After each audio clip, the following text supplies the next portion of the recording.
buenas noches. Que el Señor les bendiga, mis hermanos. Qué gusto, ¿verdad? El poder estar aquí todos juntos, celebrando la vida del Señor, porque Él está vivo, ¿verdad?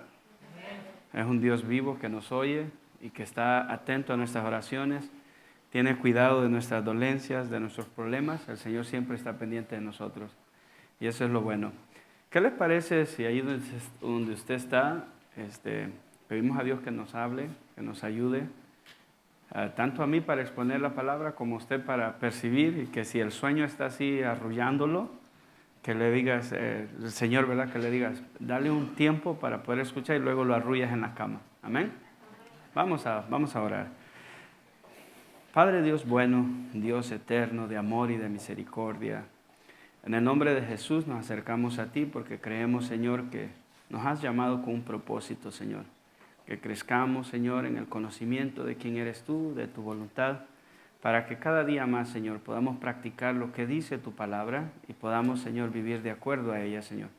Para que cada día, cada uno de los que hemos creído en ti, hemos nacido de nuevo, Señor, podamos parecernos más a tu Hijo amado.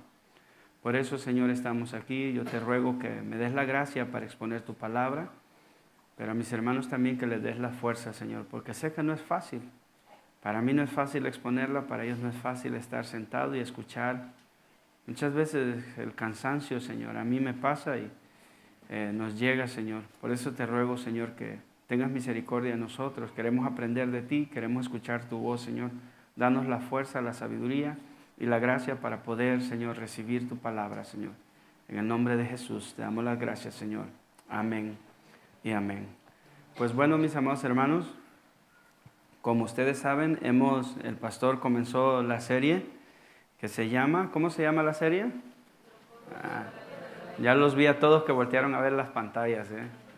Eso se llama hacer trampa. El propósito de la vida nueva en Cristo, ¿verdad? Y él tomó por texto base 2 Corintios 5, 14 al 15. Yo se los leo, mire lo que dice.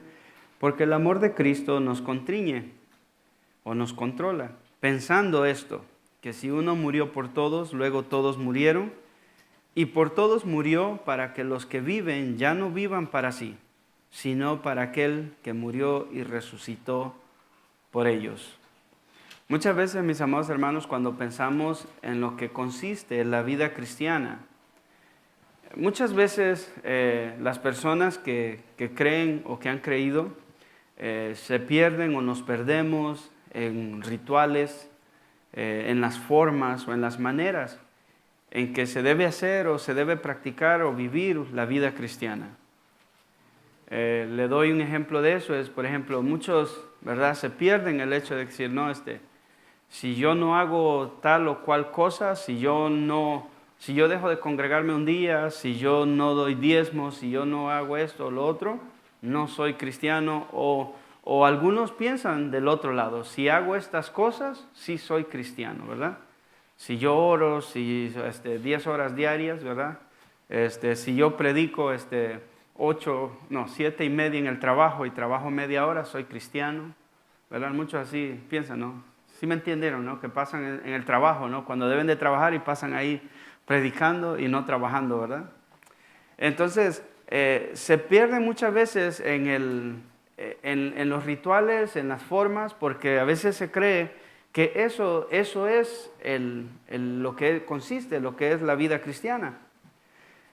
Pero la vida cristiana no se trata de rituales, formas o de maneras, ya que los propósitos de Dios al salvarnos se observa de diferentes aspectos en la vida humana. O sea, Dios nos salva, tiene un propósito para cada uno y a medida vamos caminando en esa dirección que Dios nos da, se va viendo el propósito por el cual Dios nos salvó a cada uno individualmente. Amén.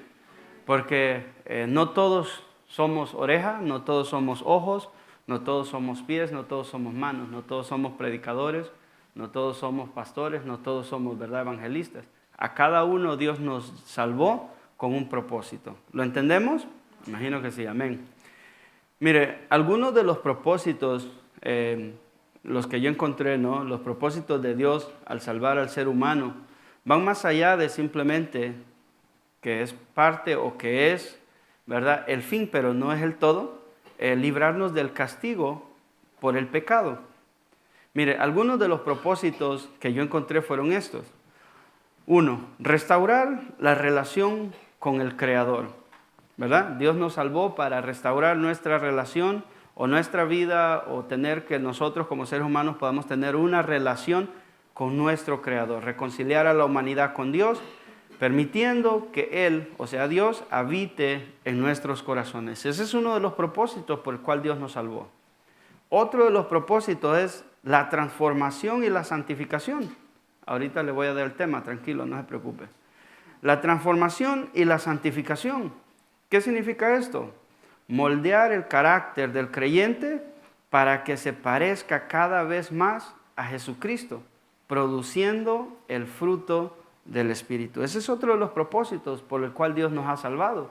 Moldear nuestro carácter. ¿Amén? ¿A cuánto le gusta que Dios moldee su carácter? ¿Verdad? Si somos muy alegres, ¿verdad?, que Dios nos ponga un freno. Si somos muy enojones, que Dios nos diga, oye, cambia, ¿no? Si somos muy chismosos, no, aquí no hay de los que les gusta el chisme. ¿Cuál es otro propósito? Dios nos salvó para darnos vida eterna, ¿verdad?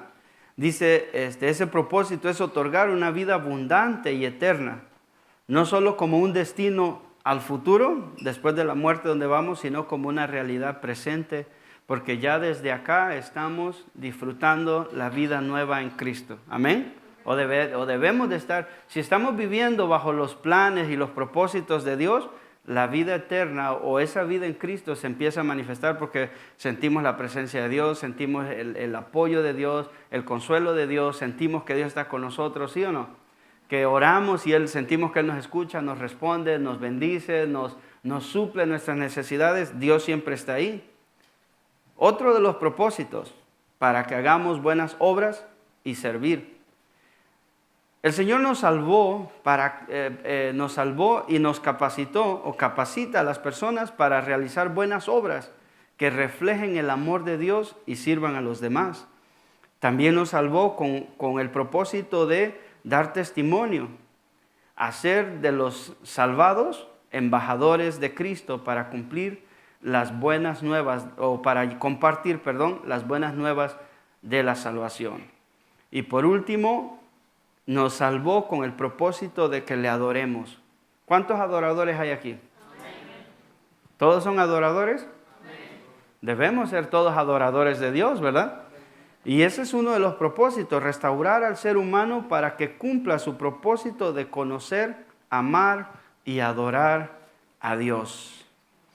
Por esta razón, mis amados hermanos, cuando vemos la serie que el pastor comenzó acerca de lo que es el propósito de la vida nueva que tenemos en Cristo, Dios me daba este tema y le puse así: teniendo amor nacido de un corazón limpio.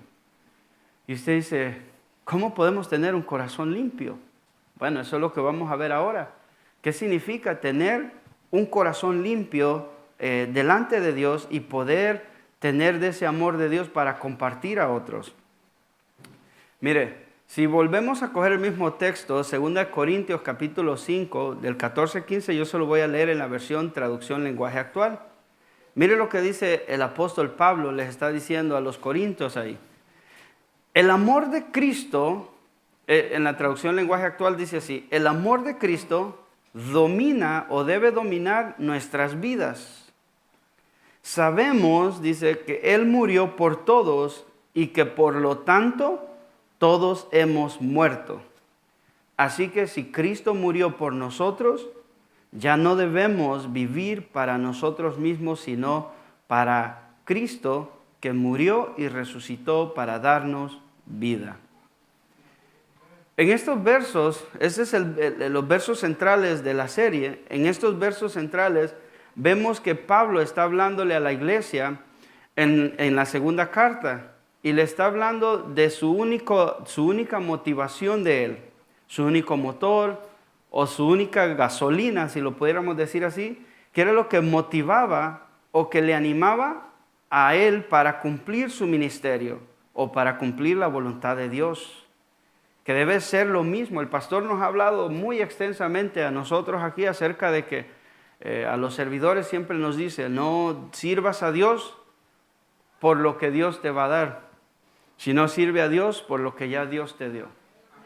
Que ese debe ser nuestro motor o nuestro empuje para hacer la voluntad de Dios. Llevar la reconciliación entre Dios y el ser humano era el amor de Cristo. Él decía, el apóstol Pablo decía, que el amor lo dominaba, lo controlaba totalmente a él, o sea, el amor de Dios. Controlaba su vida para hacer la voluntad de Dios. Nosotros, mis amados hermanos, debemos hacernos esa misma pregunta. ¿Y cuál es esa pregunta? ¿Qué nos motiva a nosotros para hacer lo que hacemos? Para venir a la iglesia, ¿qué lo motiva a usted? ¿Que tiene que congregarse? ¿Qué lo motiva a usted? ¿Qué está controlando su vida? Sería otra pregunta para hacernos. O sea, cuando va en el tren, ¿qué le controla a usted?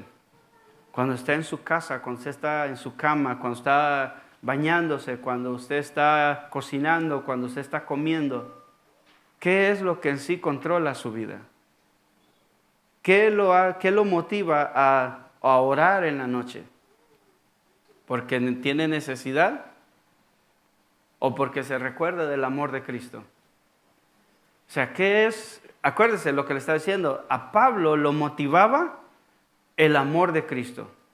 Ese era su empuje de él. Eso era lo que lo motivaba a ir. Dice que lo apedreaban, que fue náufrago, lo asaltaban, andaba entre falsos hermanos. Le pasó muchas cosas a él. Pero eso no lo detenía a él.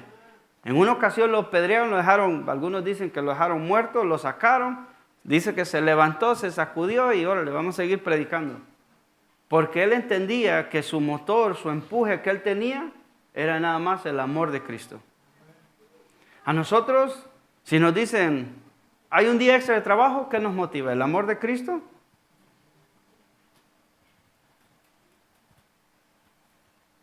¿Qué nos motiva a nosotros? El ir a trabajar el día extra. Van a salir, ¿verdad? Unos chavitos extra ahí. ¿Qué nos motiva a nosotros para hacer una fiesta en su casa?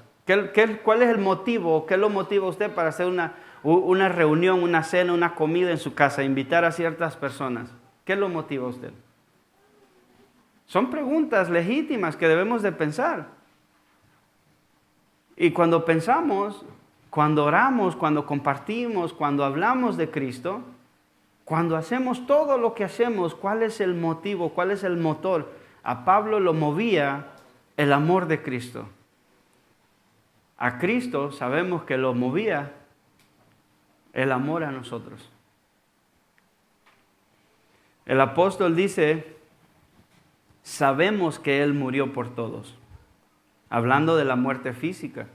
Luego Él dice que por esta razón, dice, todos debemos morir a nosotros mismos, hablando de ya no vivir para nosotros, para nuestros propios deseos, o haciendo nuestra propia voluntad, sino para hacer la voluntad de Jesús, ya que Él fue el que murió por nosotros. O sea, si usted piensa en eso y dice, quiero ir a la iglesia, ¿pero por qué quiero ir a la iglesia? Porque Cristo murió por mí. Quiero ir a conocerlo a Él, quiero ir a entender, quiero ir a conocer, quiero ir y estar con mis hermanos cristianos, porque Cristo murió por mí. Por amor Él se dio todo, derramó su sangre por mí. Lo mínimo que puedo hacer, si es que pudiéramos decir que hay un mínimo, lo nada que puedo hacer al menos es congregarme fielmente. Porque hay algunos que son, ¿verdad? Allá en nuestros países les llaman como paracaídas. ¿Sí saben lo que significa eso, no? Que de repente caen y de ahí se desaparecen. Y dice uno, bueno, dice que el rapto llegó y se fueron, pero no, y después cae otra vez. Y dice, bueno, algo, ¿verdad? Que Dios haga algo ahí. Pero eso es lo que pasa. ¿Qué nos motiva a venir a la congregación? Nos debe motivar su amor. Ninguna otra cosa. No que el que vengo a hablar con el hermanito, que me gusta hablar con aquel. No que es que el pastor Fleming predica así, por eso yo voy ahí, porque a mí me gusta como él. No. Y qué bueno, ¿verdad? Porque Él nos enseña la palabra, pero no debe ser ese el motor que nos empuja a venir aquí. El motor que nos debe empujar a venir aquí a escuchar su palabra debe ser el amor de Cristo mostrado en la cruz del Calvario.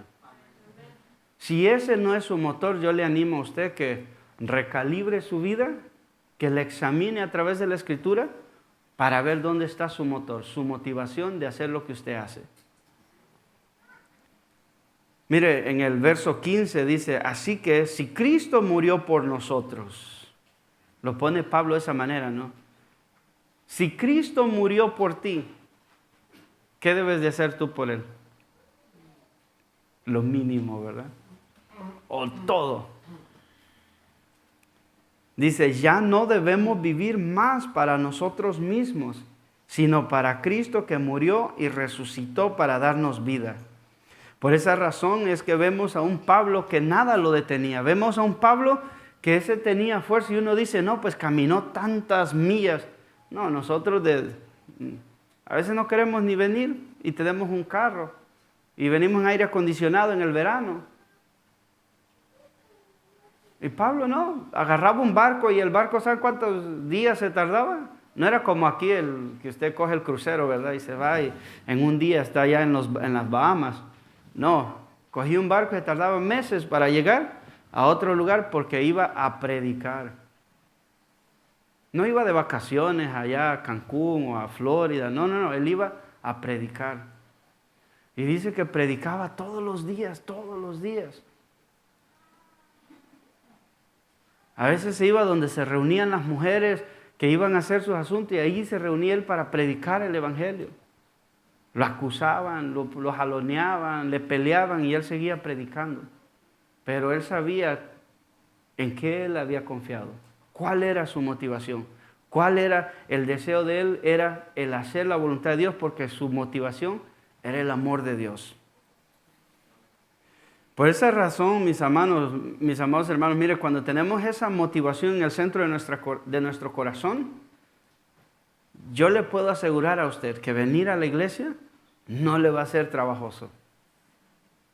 Yo le aseguro a usted que si esa es su motivación, si a usted lo ponen a barrer, usted va a querer barrer hasta el techo. Allá afuera va a andar barriendo allá la nieve y va a andar cantando ahí.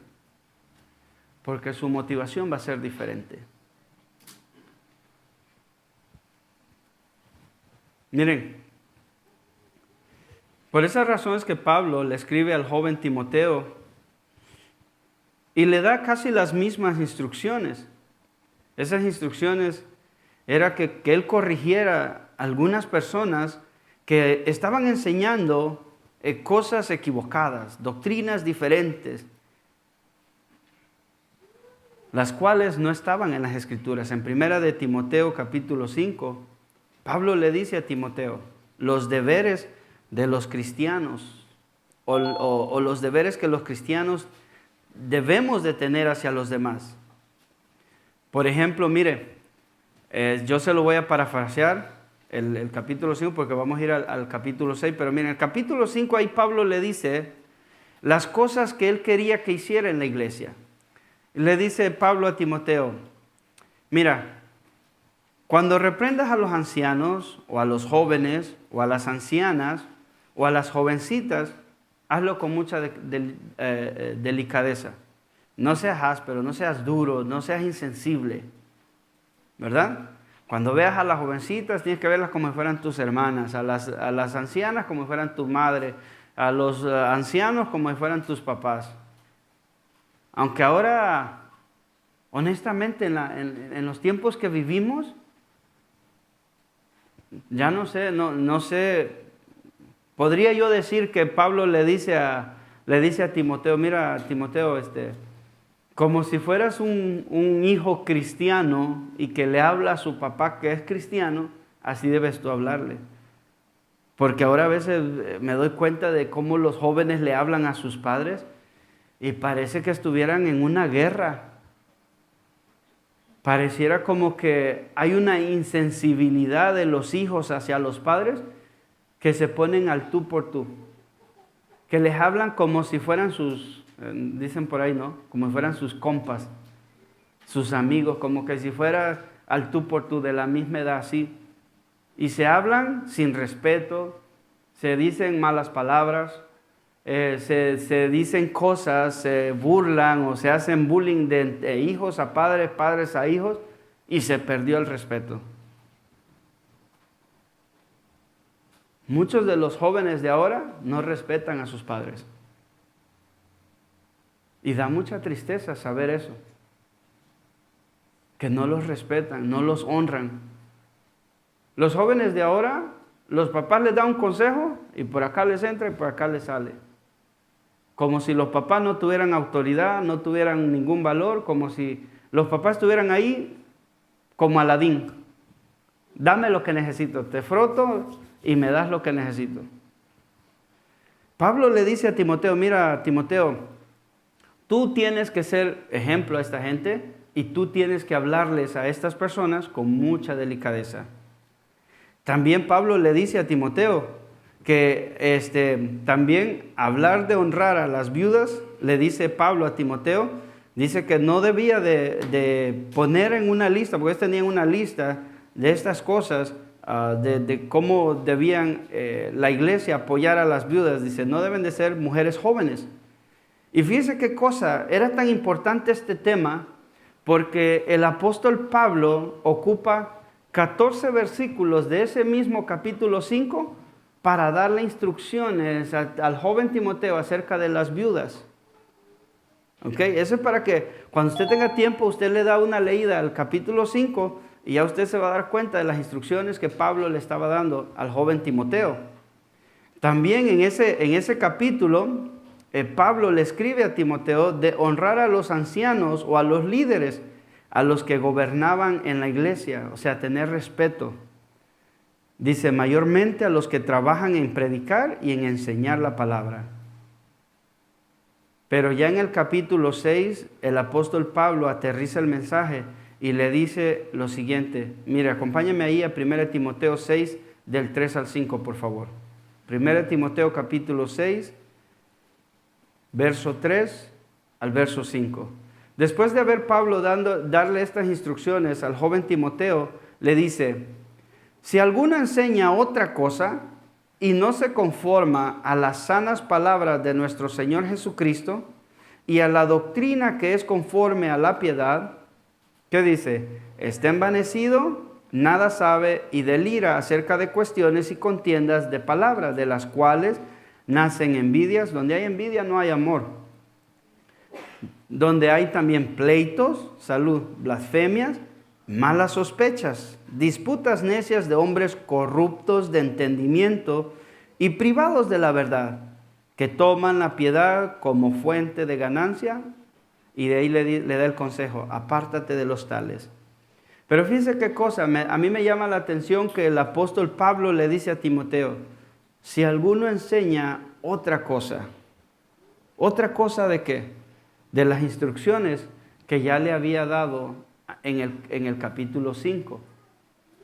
Entonces, por eso Pablo le da las instrucciones, le dice, mira, así como te rogué que te quedaras en Éfeso, ahora te mando que enseñes esto, esto y esto y esto. Le da las instrucciones. Y si alguno dice, enseña otra cosa, que no es conforme al Evangelio o a la palabra de Dios, o a la doctrina de la piedad, dice, está envanecido, o sea, es un orgulloso, no sabe nada, y delira acerca de estas cuestiones. Y usted dirá, pero yo nunca me paro ahí en el púlpito a enseñar. O yo a veces no soy de los de fácil palabra. Pero hay dos formas de predicar. Sí sabían que hay dos formas de predicar, ¿verdad? Hay una que es con palabras y la otra es con nuestros hechos. Y por ahí hay un proverbio muy famoso que dice que un hecho habla más que ¿qué? Y entonces si nosotros no nos conformamos o no nos... quiero dar un ejemplo porque no sé si tengo buena retórica para explicar este punto. ¿Sí sabe usted la gelatina que si usted la mete en un molde, se moldea conforme al molde donde usted echó la gelatina, ¿verdad? Entonces, ¿qué es lo que pasa? El apóstol Pablo le estaba diciendo eso a Timoteo: el que no se conforma o el que no toma la forma o el evangelio tal y como está envanecido. Entonces, si nosotros podemos predicar de palabras, pero también predicamos con nuestros hechos, y si nosotros no estamos viviendo conforme a lo que nos manda la Escritura, estamos con nuestros hechos predicando ¿qué? Un evangelio diferente. ¿A quiénes? Bueno, a los que viven alrededor de nosotros, con los que usted trabaja. Imagínese si usted se dice cristiano y usted es un peleonero. No, hermana, ustedes no. Yo sé que las hermanas no son peleoneras. Los hermanos son peleoneros. Y si usted es un peleonero en su trabajo, ¿qué cree usted que van a pensar los demás que están alrededor de usted? Aunque usted nunca les haya predicado el evangelio con su boca. Pero ellos saben que usted va a la iglesia. Ellos saben que usted en su lunch, ¿cómo se diría en español? En su almuerzo, gracias. Se pone a leer su Biblia ahí, delante de todos, ¿verdad? En la cafetería ahí. Y todos lo ven que está con su Biblia ahí. Pero se va a pelear con su jefe.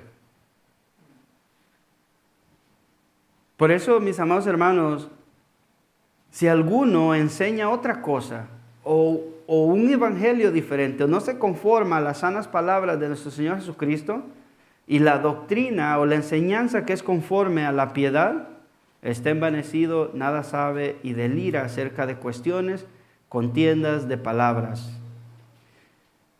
Vemos entonces, mis amados hermanos, que toda enseñanza que no se apega a la verdad del evangelio, a lo que está escrito en su palabra, no nos conduce a tener o a dar un fruto de amor, de manera pura o limpia, sino más bien nos conduce a estar en contienda, a estar en guerras, a veces entre nosotros, a veces con los que nos rodean.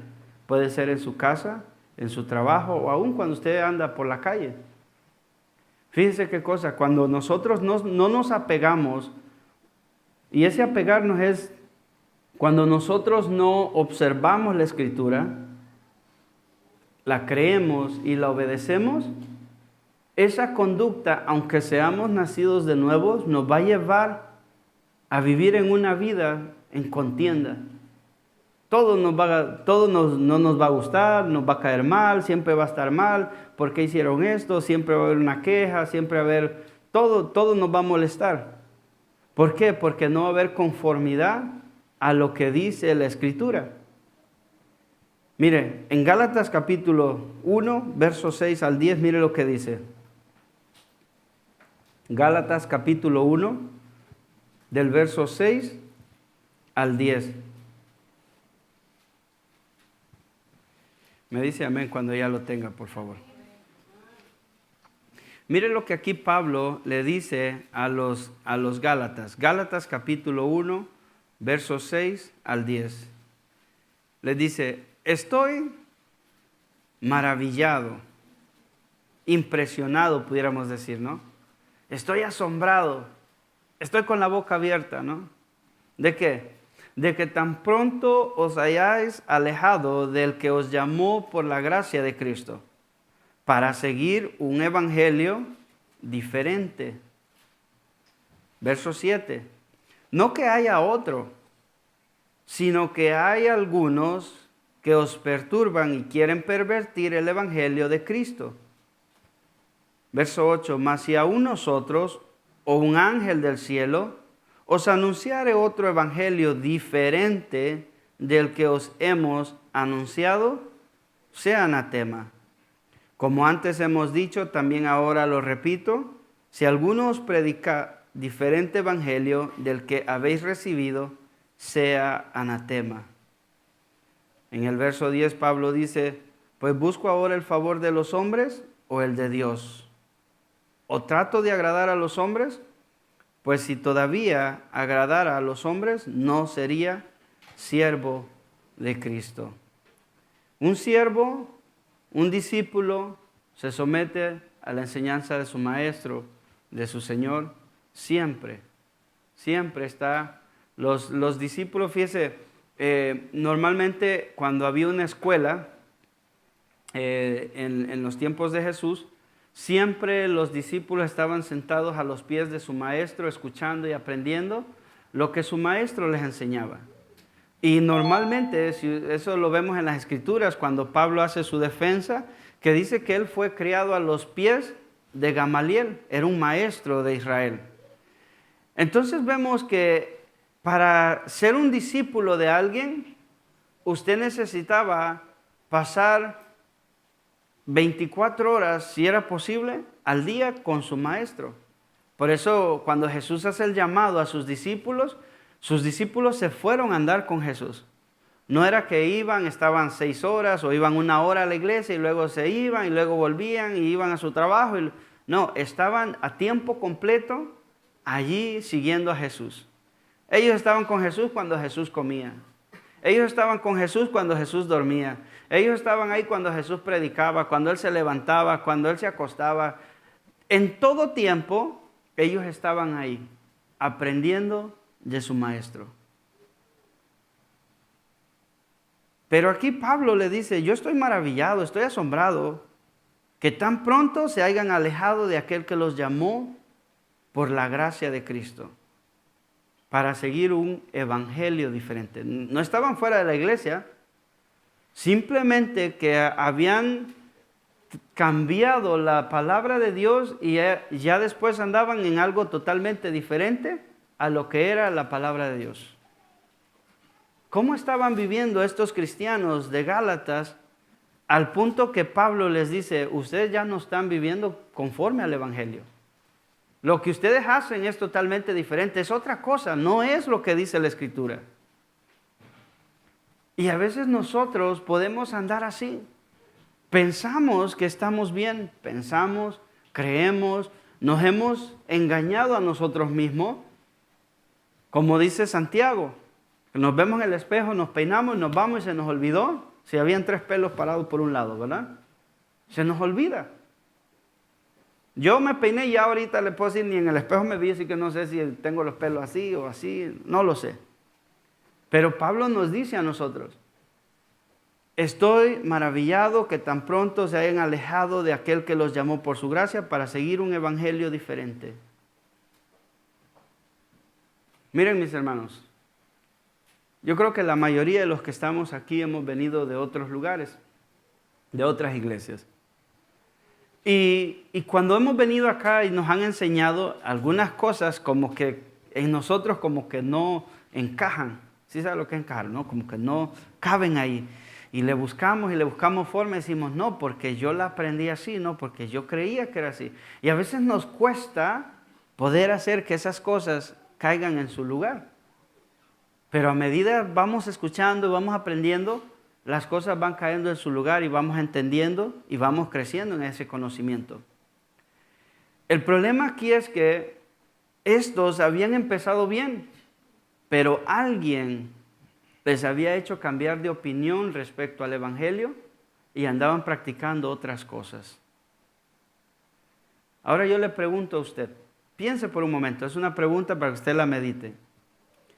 ¿Qué cosas cree usted que la gente que se dice cristiana en estos momentos está practicando que es un evangelio totalmente diferente al que vemos en la Escritura? Piense de los lugares de donde usted salió. ¿Qué cosas la gente que se dice cristiana están practicando que usted dice, no, es que eso no es lo que dice la palabra de Dios? Mire, le doy un ejemplo. En una de las iglesias donde yo estaba, y no es con el sentido de burlarme ni nada, pero es para traer el ejemplo. Una vez dijeron, el domingo queremos que todos los que quieran traigan una maleta de viaje. O traigan sus carteras porque las vamos a bendecir sus maletas y vamos a bendecir sus carteras. Oiga bien. El domingo llegamos, ¿no? Y yo siempre me sentaba en una esquina así. Y ya empezó la gente a llegar. Llegaban con su maleta, ¿no? Con su, ¿cómo le llaman? Carry-on. Llegaban con su maletita y otros con su cartera grande. Hicieron una fila, estaban las dos líneas de bancas y un pasillo en el medio. En el pasillo ahí hicieron una línea y luego empezaron a circular por toda la iglesia así. Y andaban con su maletita y el que estaba ahí enfrente estaba orando por las maletas, que porque iban a salir de viaje. Ahora yo le pregunto a usted, ¿no es eso un evangelio diferente? Pero ¿qué cosas como esas hemos visto? Muchas veces nosotros mismos las hemos creído y todavía nos aferramos a esas cosas. Porque la verdad del evangelio todavía no encaja en nosotros y nos cuesta aceptar porque a veces se opone a nuestros propios deseos. Porque a veces nos toca morir a nosotros, pero no queremos porque nos gusta más lo que hemos aprendido en otro lugar. Por eso el apóstol Pablo le dice a estos Gálatas que él se había asombrado de ver qué tan pronto se habían alejado. En el verso 7 dice, no que haya otro evangelio, sino que hay algunos que os perturban y quieren pervertir el evangelio de Cristo. Y luego dice él, mas si aún nosotros, o sea, imagínense, él mismo se puso en la lista. Dice, o un ángel del cielo os anunciare otro evangelio, diferente al que os hemos anunciado, sea anatema. Y lo repite 2 veces, para asegurarse de que usted lo entienda, de que yo lo entienda. Que cualquier cosa que sea diferente a este evangelio, o a lo que está escrito en la palabra de Dios, sí sabe lo que significa la palabra anatema, ¿verdad? Separado, excluido. En otras traducciones o definiciones también está como maldecido. Y eso es de parte de Dios. Entonces, es muy importante que nosotros pongamos atención. ¿Se acuerdan que yo le decía acerca de la pregunta, cuál es nuestro motor? ¿Qué es lo que nos motiva a hacer lo que hacemos? Cuando usted cocina en su casa, hermanas, ¿qué les motiva a ustedes? Si no me va a venir a echar pleito ese hombre porque no voy a tener comida caliente. ¿Es esa su motivación? ¿O es su motor? Amo a mi familia, quiero cocinarles algo rico para que vengan y nos sentemos y podamos compartir el pan de hoy juntos en la casa, en la mesa en la casa. ¿Cuál es el motor? El apóstol Pablo estaba maravillado, en serio, porque él decía, si se les predicó lo que debían de conocer de Cristo, ¿por qué están haciendo algo diferente? Por este motivo, mis amados hermanos, debemos nosotros, que entendemos esto, que tenemos la Biblia escrita, que tal vez usted tiene 2, 3 versiones, que la tiene en su teléfono, en su tableta, en la televisión, pone las enseñanzas.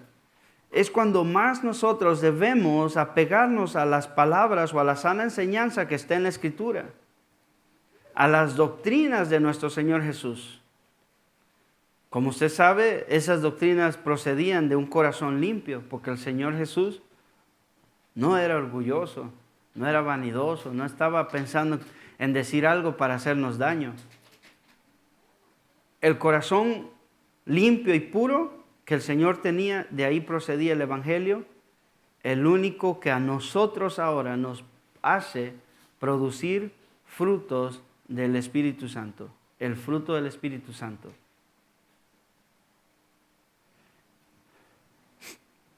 Mire,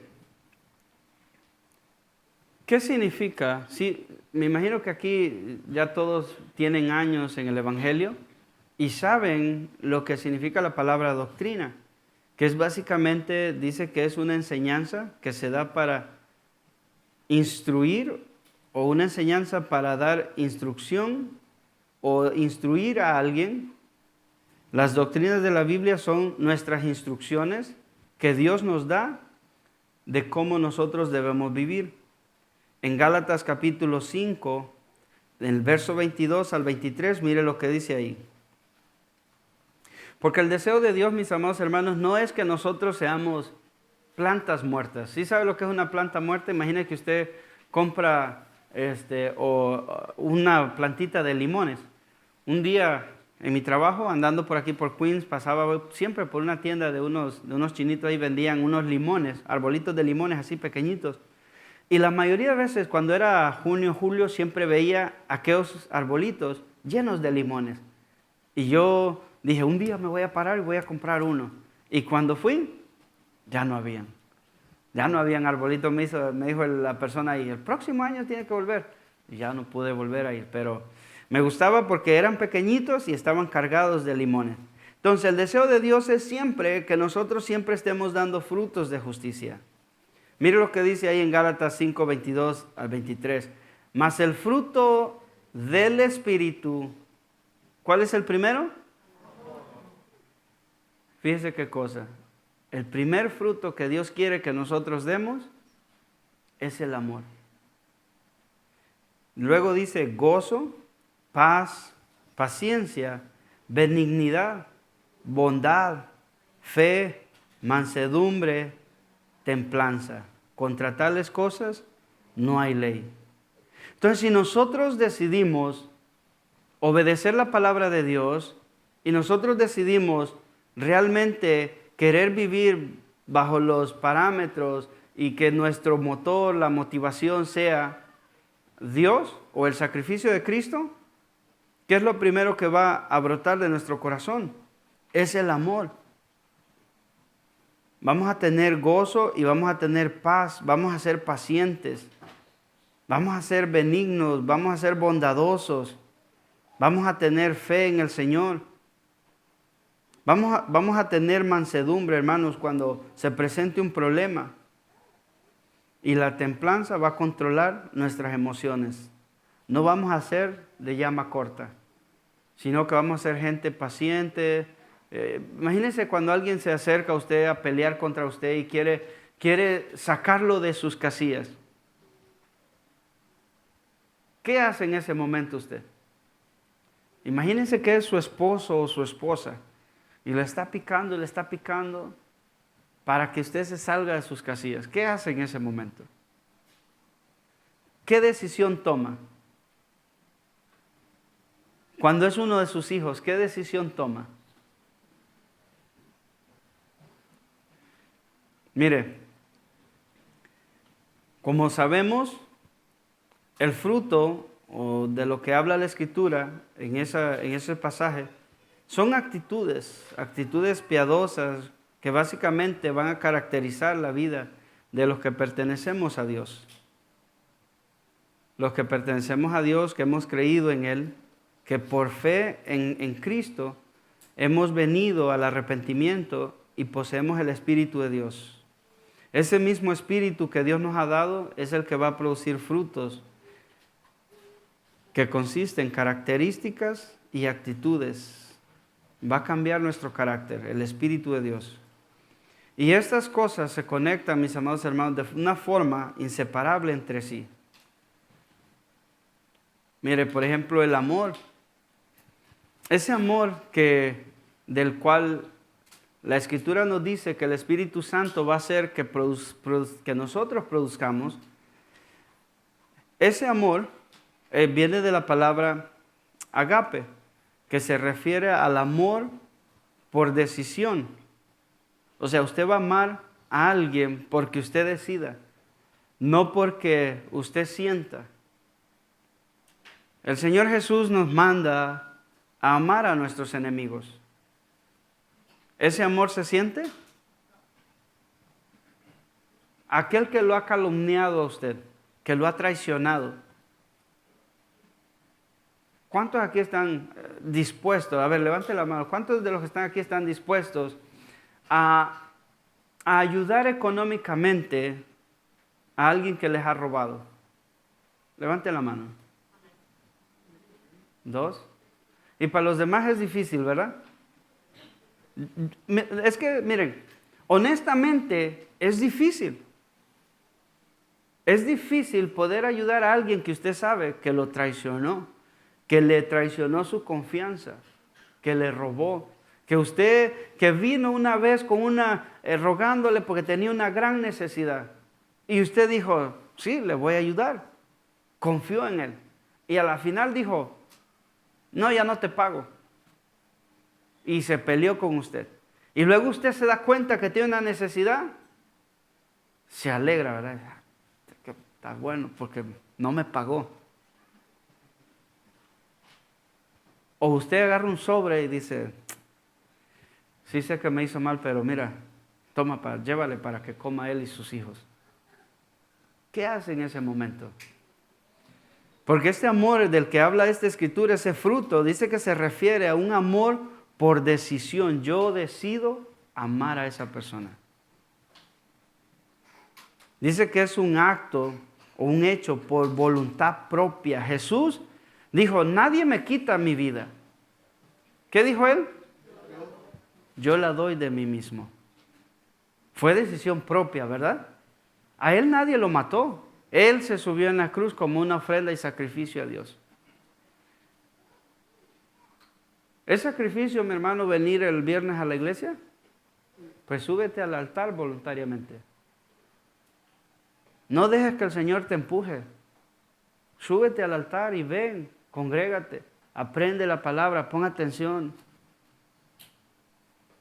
Para que sea Dios cambiando el corazón. De lo contrario, ¿se acuerdan como la anécdota de los patos? Venimos y nos vamos, igual que como entramos. La palabra agape se refiere a ese amor por decisión, un acto hecho por voluntad propia y no, mire, esa palabra agape no es el afecto emocional,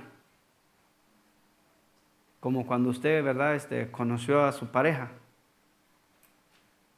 Me imagino que, no sé qué cosa, ¿verdad?, andaban por ahí las mariposas o si eran los pajaritos, no sé qué era lo que... Pero cuando usted lo vio, usted dijo, no, de aquí soy yo, de aquí no hay más. Bueno, usted en el momento que lo vio o la vio, ya se imaginó hasta el vestido de bodas, ¿sí o no? A ver, varones. Como dos nada más. Hermanas, ustedes deben de taparse los oídos porque estos hermanos están, yo creo que están durmiendo, cansados que están. Este amor agape no es ese amor emocional, no es tampoco una atracción física, no. Tampoco es un lazo como el amor que sentimos familiarmente, ¿no? Usted con su mamá, con su papá, con sus tíos, entre hijos. No es ese amor tampoco. Sino que este amor nos debe conducir, o el que tiene este amor que ha sido dado por Dios, nos debe conducir al respeto a Dios, la devoción a Dios y al afecto que incluyen siempre el servicio voluntario y la disposición incondicional al sacrificio a Dios. Se lo repito otra vez. Este amor, ¿verdad?, no es un afecto emocional, no es la atracción física, tampoco es el amor como lazo familiar, sino que este amor debe conducirnos al respeto a Dios, la devoción a Dios y este afecto que incluye siempre el servicio voluntario a Dios y la disposición incondicional al sacrificio a Dios. O sea, debemos estar siempre dispuestos a hacer como una ofrenda y un sacrificio a Dios, a estar dispuestos al servicio a Dios incondicionalmente. No es que Dios no me pagó la renta, por eso ya no voy a la iglesia. Tiene que ser un servicio voluntario. En Juan capítulo 15, mire lo que dice ahí, Juan capítulo 15, versos 12 y 13. Dice el Señor, este es mi mandamiento. No es el apóstol escribiendo, no es Juan. Esas son las palabras de Jesús. Este es mi mandamiento. Imagínese que es Dios o es Jesús que se lo está diciendo a usted personalmente. Este es mi mandamiento. O sea, lo que te voy a decir es lo que yo te ordeno a ti. Básicamente, lo que yo te voy a decir en este momento es lo que tú debes hacer. ¿Alguna vez usted le ha hablado así a sus hijos? Escúchame, te voy a dar una instrucción. Esto es lo que a ti te toca hacer. ¿Qué dice? Que os améis unos a otros como yo os he amado. ¿De qué hablamos de la palabra, el significado de la palabra agape? Un servicio y una disposición incondicional al sacrificio. Es una devoción, un afecto que incluye en esas cosas. Es lo que significa tener amor agape. Y ese amor, dice que ese amor lo tenemos porque Dios lo ha derramado en nuestros corazones. Todo aquel que ha nacido de nuevo, Dios ha derramado ese amor en su corazón. Usted no tiene excusa. Si usted nació de nuevo, usted no tiene excusa para decir, no puedo soportar a mi pareja. Porque aquí dice, este mandamiento, este es mi mandamiento. Este es mi mandamiento el que yo te doy a ti. ¿Cuál es ese mandamiento? Que os améis unos a otros de la misma manera que yo te he amado. ¿Sí ven por qué el motor de Pablo era el sacrificio de Cristo? Porque de la forma en que Cristo nos amó, Él se subió a la cruz como ofrenda y sacrificio a Dios en olor fragante. Y si nos dice que debemos amarnos a esta magnitud, solo con el poder de Dios podemos amarnos así, hermano. Pues yo le voy a decir algo, usted trata de amarme a mí, yo soy difícil. Yo digo que Dios me ha dado una super mujer a mí, porque me ha tenido una paciencia igual a ustedes. ¿Sí, esposas? Dios las ha capacitado a ustedes, ¿verdad? ¿No? Ay, Dios mío. Hermanas, por fe, digan amén. Bueno, hermanos, ¿a ustedes Dios los ha capacitado? Como 3, ok, ahí vamos. Dios los ha capacitado y les ha dado mucha paciencia, qué bueno. Tenemos hombres pacientes aquí. Ese es el mandamiento que Cristo nos da. Que nos amemos unos a otros de la misma manera que Él nos ha amado. Verso 13, dice, nadie tiene mayor amor que este, que uno ponga su vida por sus amigos, por aquellos que uno ama, por aquellos que uno respeta, por aquellos que uno quiere lo mejor para ellos. No hay mayor amor que ese. Mira lo que dice también en Romanos capítulo 5, verso 8. Dice, mas Dios muestra su amor para con nosotros. ¿De qué manera nos mostró su amor Dios? En que siendo aún pecadores, Cristo murió por nosotros. ¿Quiere otra prueba de amor? ¿Quiere otro motor? ¿Quiere otra gasolina? No existe otra. Eso debe ser nuestra motivación para vivir en santidad. Para que deje las malas palabras. Para que deje de ser maldiciente, chismoso, ladrón o borracho. No sé. Tal vez, ¿verdad? Los que nos ven por las redes sociales. No sé. Pero ese debe ser el motor que nos debe motivar a dejar el pecado. El que Cristo murió de una forma sangrienta y el Padre le dio la espalda cuando estaba cargando sus pecados de usted y los míos. Por eso dice ahí, mas Dios muestra su amor para con nosotros. O de esta manera, en otras palabras sería, de esta manera Dios me muestra a mí su amor. En que siendo aún yo pecador, Cristo murió por mí. En 1 de Juan capítulo 3, verso 16, mire lo que dice. En esto hemos conocido el amor. 1 de Juan capítulo 3, verso 16 al 18.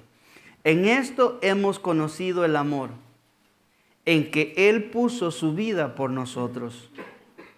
También nosotros debemos poner nuestras vidas por los hermanos. ¿Pero qué dice ahí? Pero el que tiene bienes de este mundo y ve a su hermano tener necesidad y cierra contra él su corazón, ¿qué dice? ¿Cómo mora el amor de Dios en él? ¿Cómo se llama la enseñanza? Teniendo amor, nacido de un corazón limpio. Pero usted tiene enojos contra alguien, ¿cómo usted puede poner la vida por sus hermanos? Imagínese que es contra alguien aquí, no, que usted un día tuvo un roce. ¿Puede usted llegar a poner su vida por él? ¿Qué estaría usted dispuesto a hacer por aquel que un día le ofendió? Aunque le haya venido a pedir perdón luego, pero usted se quedó con eso ahí y dijo, no, es que me hizo feo, es que me vio feo. Y a veces guardamos cosas, mis hermanos, y entonces decimos que amamos, sí, mi hermano, Dios te bendiga. Pero ¿cómo está el corazón? A veces decimos, hermano, ¿puedes orar por mí? Mire, por ejemplo, el otro día estaba yo aquí dando los anuncios. Digo, hermanos, ¿alguien tiene una necesidad? Levante su mano. Y habían varias manos levantadas, pero nadie quería moverse a orar por ellos. Y entonces yo les pregunto, hermanos, ¿a qué venimos o para qué estamos aquí si no es para orar unos por otros? ¿Cuál es el propósito entonces? ¿Dónde está el amor? Ese que Cristo derramó en la cruz. ¿Cómo le podemos demostrar al otro que lo amamos si no nos podemos ni siquiera levantar e ir a orar por él? Y perdóneme si le ofendo con estas palabras, pero necesitamos venir entendiendo que venimos porque amamos a Dios, porque Cristo murió por nosotros y que si alguien tiene una necesidad, aquí dice, pero si tienes bienes, tienes sus manos, ¿verdad? Tienes bienes de este mundo y ve a su hermano tener necesidad de que oren por él. No es ni tan siquiera que usted le dé $1, es que usted ponga sus manos y clame a Dios por él. Y cierra contra él su corazón. ¿Cómo mora el amor de Dios en él? Verso 18, hijitos míos, no amemos de palabra ni de lengua, sino en hechos y en verdad. No podemos decir, hermano, Dios te bendiga, hermano, te amo mucho. Y no podemos orar los unos por los otros. No podemos clamar a Dios. Mis hermanos, la iglesia necesita respirar oxígeno del cielo para que sea un ser viviente, porque eso es lo que Dios nos ha llamado a hacer, un cuerpo, donde si un miembro se duele, ¿qué dice la Escritura? Todos se duelen con él. Entonces, si alguien tiene una necesidad para que oren por él, ahí debería faltar espacio donde poner manos, ¿verdad? Una mano sobre otra, orando por los hermanos que tienen necesidad. Esa debería ser la iglesia, donde todos nos preocupamos por los hermanos aquí. Hay una necesidad, oramos por él. Hermano, no tengo para darte dinero, pero ¿sabes qué? Voy a orar por ti. Pero que no solamente sea, voy a orar por ti y llego a mi casa y se me olvidó. Y llegó el domingo, el hermano tenía que orar por él. ¿Se te olvidó? Y eso es lo que estamos viendo en la iglesia ahora, una pasividad, tranquilidad. ¿Y el amor? ¿Cómo lo reflejamos? ¿Dónde está ese amor? Ya no les sigo diciendo porque se me van a poner a llorar ya. Dice, en esto hemos conocido el amor. Con esa frase Juan introduce el parámetro que Dios pone de amor que se debe reflejar en un cristiano genuino. Ese parámetro, mis amados hermanos, sirve como la vara de medir nuestra expresión de amor. No lo busque, si quieres solo anótelo. En 1 Juan 3:18 dice, hijitos míos, no amemos de palabra ni de lengua, sino de hecho y en verdad. No amemos de palabra ni de lengua significa que el amor verdadero no debe limitarse a expresiones verbales promesas vacías o halagos superficiales. El amor cristiano genuino requiere acciones concretas, servicio y sinceridad para ayudar y cuidar a los demás, demostrándolo incluso cuando nosotros nos toca hacer un sacrificio en nuestra vida. Ese fue el estilo de Jesús. La palabra de Dios nos dice, Jesús estaba sentado en su trono y descendió en forma humana. Dijo, yo no he venido a hacer mi voluntad. Ustedes me llaman Señor y Maestro, y sí, porque lo soy. Pero yo les he dado ejemplo. ¿Qué les hizo? Les lavó los pies a sus discípulos. ¿Y nosotros qué podemos hacer? ¿Cómo podemos cambiar nuestra vida para que se pueda ver ese amor verdadero de Dios en nosotros? Mis hermanos, el Señor quiere que su iglesia sea una iglesia viva. Juan presenta, mire, una característica de los hijos de Satanás. Los hijos de Satanás se distinguen por su indiferencia hacia las necesidades de otros. Primera de Juan 3:12, mire lo que dice. No como Caín, que era del maligno, dice Juan, y mató a su hermano. ¿Y por qué causa le mató? Porque sus obras eran malas y las de su hermano justas. En el mismo, en Primera de Juan 3, en el verso 15, mire lo que dice. Todo aquel que aborrece a su hermano es un homicida, y sabéis que ningún homicida tiene vida eterna permanente en él. Entonces no hablamos, hermanos míos, no hablamos de que usted, Jesús decía, ¿no? Si estamos enojados, si insultamos, eso nos conlleva a este punto. Entonces tenemos que cuidar cómo está nuestro corazón, examinar nuestro corazón, para que cuando nosotros le decimos a alguien, hermano, Dios te bendiga, sea un corazón limpio, donde no vengamos con enojos, con amarguras, porque se supone que el amor de Cristo ha llenado nuestros corazones. Mire, el Señor Jesús puso su vida por nosotros. En Juan 10:11 dice, yo soy el buen pastor. Y nos vuelve a recalcar, el buen pastor su vida da por las ovejas, lo que él ya hizo. En el verso 15 dice, así como el Padre me conoce y yo conozco al Padre, y pongo mi vida por las ovejas. En el mismo capítulo 10, del 17 al 18, mire lo que dice. Por eso me ama el Padre, porque yo pongo mi vida para volverla a tomar. Nadie me la quita, sino que yo de mí mismo la pongo.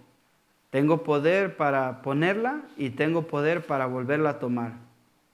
Este mandamiento recibí de mi Padre. Ahí Jesús nos habla de cómo Él se vació de sí mismo para mostrarnos el camino de una vida en amor, amando a los demás. Porque ¿qué dice? Que nosotros, este es mi mandamiento, decía, ¿no?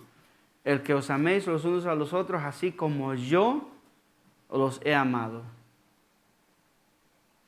Jesús no nos deja espacio para que nosotros podamos actuar de ninguna otra manera. Por eso al principio, como hablaba y les decía, si alguien le ha enseñado, le ha dicho, mira, no tienes que ayudarle, no tienes que hacer esto, si ese te ofendió, mira, nada más no lo voltees a ver.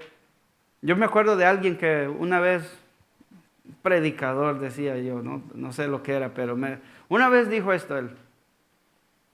Si tú sabes que tu hermano es enojón o está enojado contigo, pues no vayas. No vayas a echarle pleito. Yo dije, ¿cómo así? Está bien que sea enojón y peleonero, siempre y cuando yo no vaya a hablar con él. ¿Creen ustedes que está bueno ese consejo? Porque si es enojón, él tiene que cambiar. Porque si no, con todo el mundo va a estar peleándose. Entonces decía él, si tú sabes que él es así, no vayas a hablar con él. Y entonces, ¿cuándo vamos a tener una relación como hermanos? Era un consejo equivocado. Por eso la palabra de Dios nos dice, si alguien te enseña algo diferente, ten cuidado, no va a ser que estés separados, apartado de Dios. ¿Por qué? Por una doctrina diferente. El amor cristiano nos lleva al sacrificio, a la entrega de uno mismo por los demás. Cristo, como les decía, renunció a su propia vida por el bien de los creyentes y su sacrificio perfecto es la esencia del amor cristiano. En Filipenses capítulo 2, 3 al 8, escríbalo ahí nada más, no lo busque. Nada hagáis por contienda o por vanagloria, antes bien con humildad, estimando cada uno a los demás como superiores a él mismo, no mirando cada uno por lo suyo propio, sino cada cual por lo de los otros. Haya pues en vosotros este sentir que hubo también en Cristo Jesús, el cual, siendo en forma de Dios, no estimó el ser igual a Dios como cosa que aferrarse, sino que se despojó a sí mismo, tomando forma de siervo, hecho semejante a los hombres, y estando en la condición de hombre, se humilló a sí mismo, haciéndose obediente hasta la muerte y muerte de cruz. Ahí el Señor nos deja un ejemplo muy grande, mis amados hermanos, para nosotros obedecer su palabra.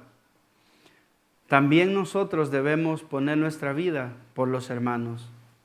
Es un llamado de nosotros como cristianos a amarnos los unos a los otros.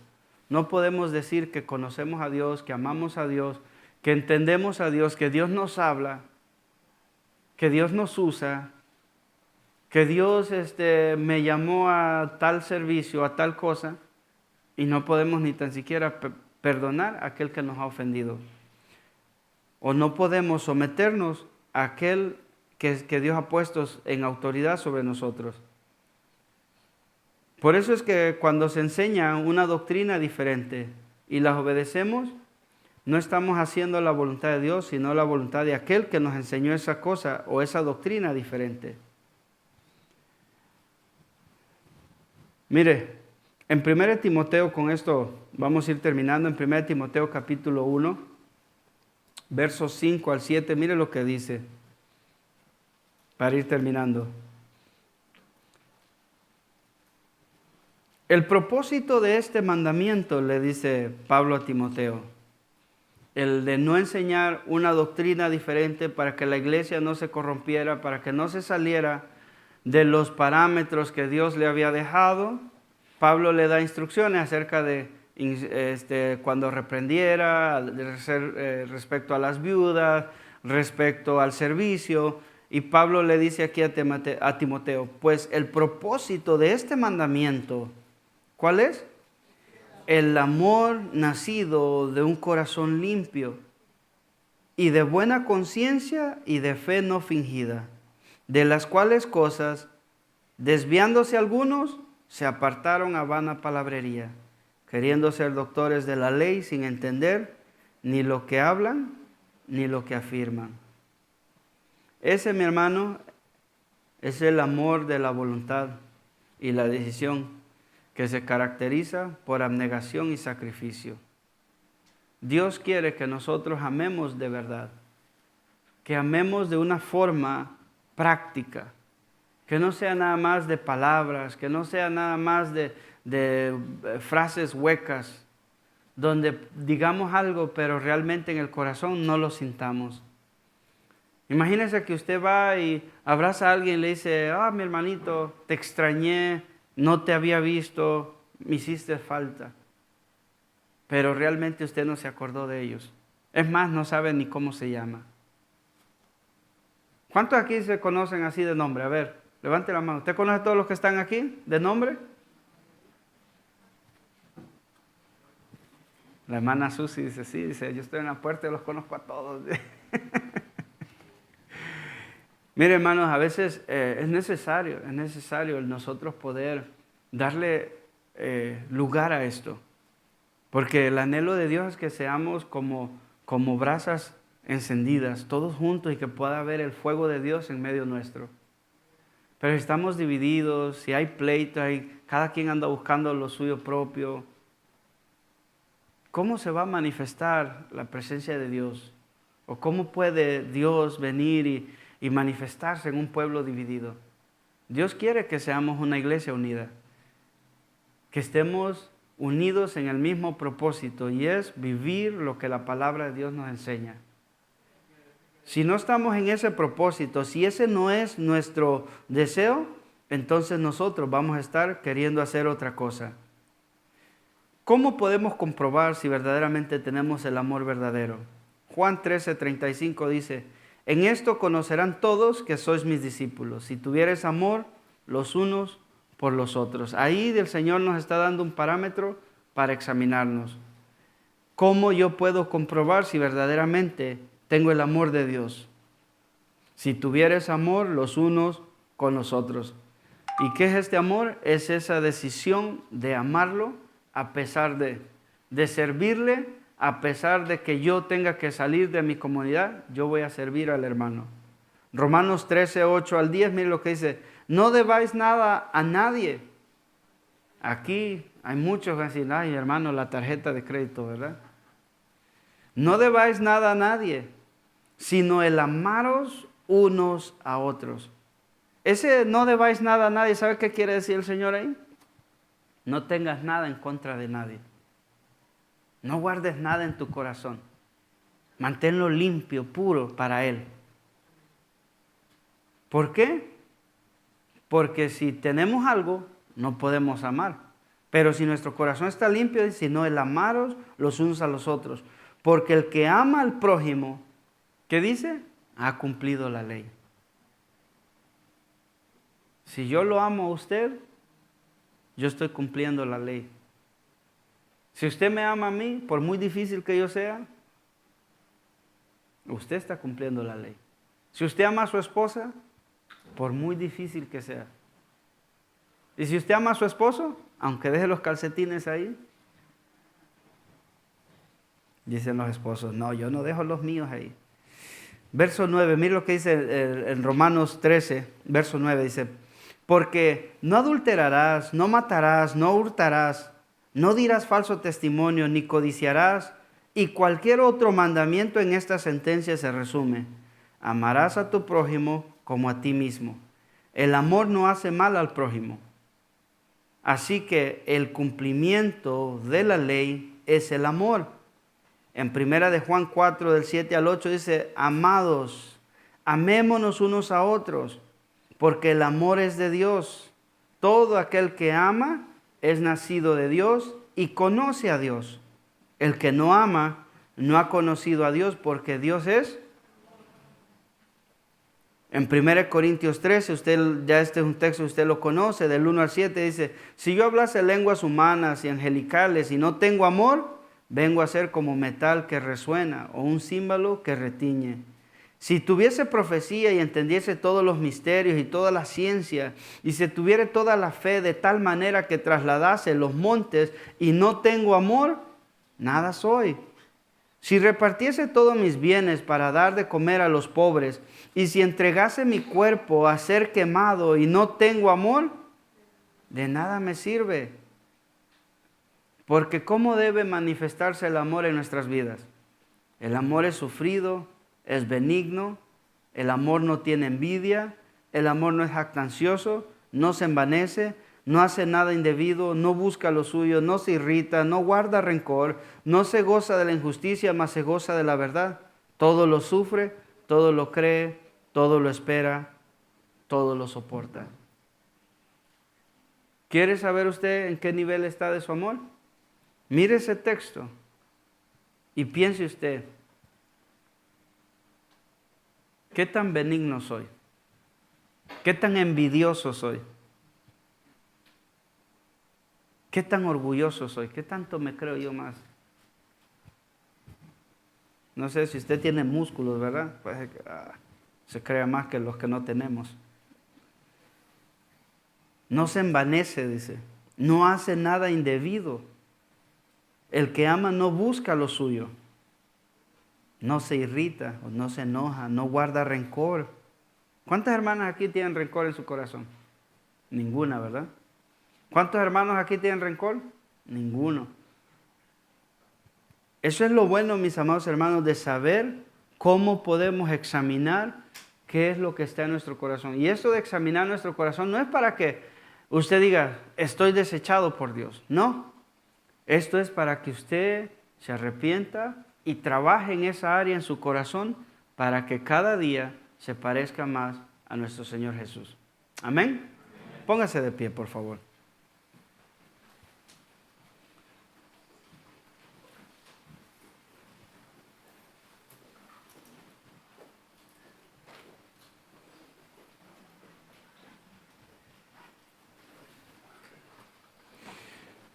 Miren, mis amados hermanos, cuando Dios nos salvó a nosotros, Él lo dio absolutamente todo. Dio su vida, su sangre. Él dejó su posición, su trono, para venir a rescatarnos. La salvación, mis amados hermanos, es un regalo dado por gracia, mediante la fe, diseñado no solo para el perdón, sino para una transformación total que da significado a nuestra vida, que da identidad y da propósito a la existencia de cada uno de nosotros. La palabra de Dios dice que antes estábamos sin Dios, sin fe y sin esperanza en el mundo. Pero ahora tenemos un propósito. Ahora tenemos una identidad. Somos hijos de Dios. Somos cristianos. Debemos de ser mini Cristos, que eso es lo que significa la palabra cristianos. Debemos parecernos a Él. Por eso es el llamado de parte de Dios a examinar nuestro corazón. Creo que no hay uno aquí en este lugar que no haya visto esos videos de cortos de películas donde viene el rapto y están en la iglesia y muchos se quedan y quedan gritando, Señor, ¿por qué? ¿Por qué? Y su misma memoria, conciencia, los acusa de su manera de vivir. Porque nunca decidieron dejar el pecado. Nunca decidieron transformar su vida para parecerse a Cristo. Nunca entendieron el significado de su identidad en Él o el propósito que Él tenía para ellos. Y se perdieron por no querer obedecer la palabra de Dios. Estamos a tiempo, mis amados hermanos. Estamos en esta tierra. Amémonos unos a otros, pero amémonos de verdad y con sinceridad. No seamos hipócritas al decir, hermano, Dios te bendiga, y no lo sintamos en nuestro corazón. Pidámosle a Dios que ponga en nuestro corazón el sentir, ese amor, ese sentir de Él, que cuando Él nos extiende su mano es para bendecirnos, realmente para bendecirnos. Vamos a orar. Padre Dios bueno, Dios eterno, en esta noche, Señor, estamos aquí delante de tu presencia, Señor, porque realmente, Señor, creemos que en muchas ocasiones te hemos fallado, Señor, y decimos, Señor, que te amamos a ti, pero muchas veces no nos podemos soportar entre nosotros mismos, Señor, porque no hemos querido morir a nuestros deseos, a nuestros anhelos, morir a nosotros mismos. Tú nos decías, Señor, que el que no toma su cruz y te sigue cada día, no puede ser tu discípulo, no puede ser digno de ti, Señor. Nosotros queremos ser dignos de estar en tu presencia, dignos, Señor, de entrar en aquel día, Señor, a tu reino, Señor. Que tú nos digas, buen siervo fiel, escuchaste mi palabra y te arrepentiste y cambiaste. Señor, ayúdanos a realmente entender lo que significa amarnos unos a otros. Enséñanos, por favor, qué significa, Señor, el tener amor. Porque muchas veces no hemos comprendido lo que realmente es tener amor y pensamos que el decirlo es simplemente un afecto de amor. Pero tu palabra nos dice que realmente el que ama es aquel que lo lleva a la práctica. Aquel que está dispuesto a dar su vida por otros. a dejar su comodidad, a pasar cualquier situación con tal de poder ayudar a otro. Mostrarle el amor de Dios a otro hermano. Señor, ayúdanos. Te lo rogamos en el nombre de Jesús. Amén y amén. Dios les bendiga, hermanos.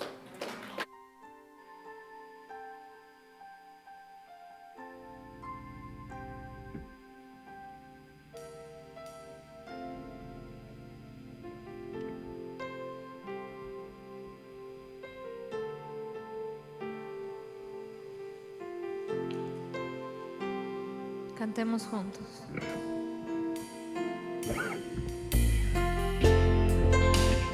Queremos, Dios, mostrar tu amor, que los demás vean que somos verdaderamente tus discípulos, Señor. ¿Quién habitará en tu tabernáculo, Señor? ¿Quién habitará en tu tabernáculo? En tu lugar santo morará. ¿Quién habitará en tu tabernáculo?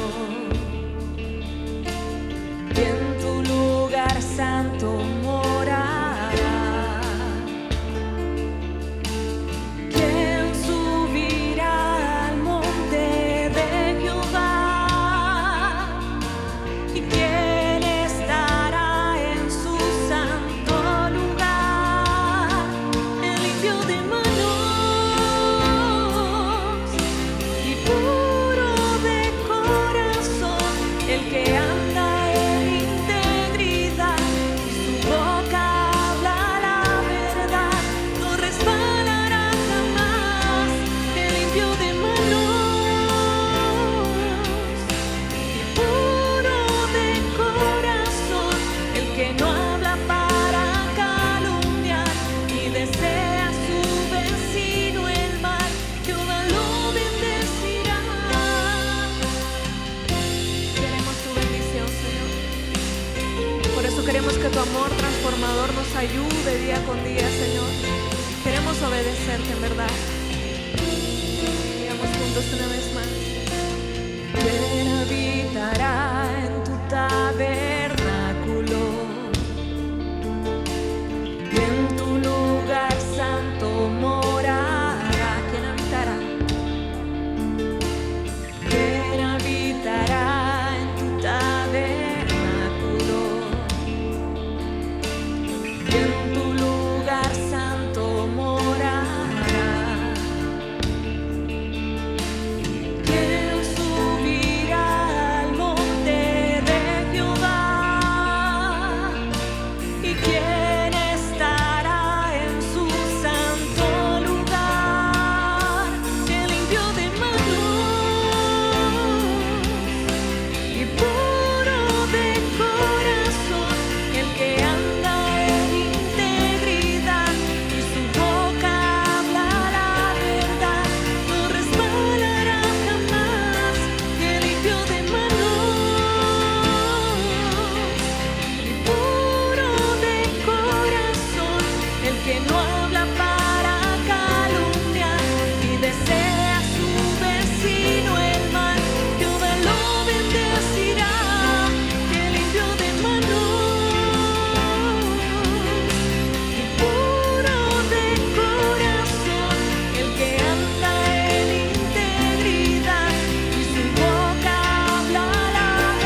y obedecemos a lo que tú nos dices, Señor.